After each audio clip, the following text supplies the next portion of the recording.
тим, що беруть лукаве за добре, а добре за лукаве, що вважають тьму за світло, а світло за тьму, що вважають гірке за солодке, а солодке за гірке.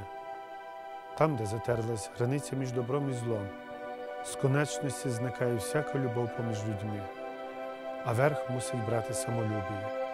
Упадає святість родини, та никне всяке почуття якої-небудь поваги, власті, там ослабляється і никне всяке почуття обов'язку, тихне, аж часом завмирає голос совісті, місце благородних, чистих почувань у серці людей занимають низькі, не раз дикі пристрасті.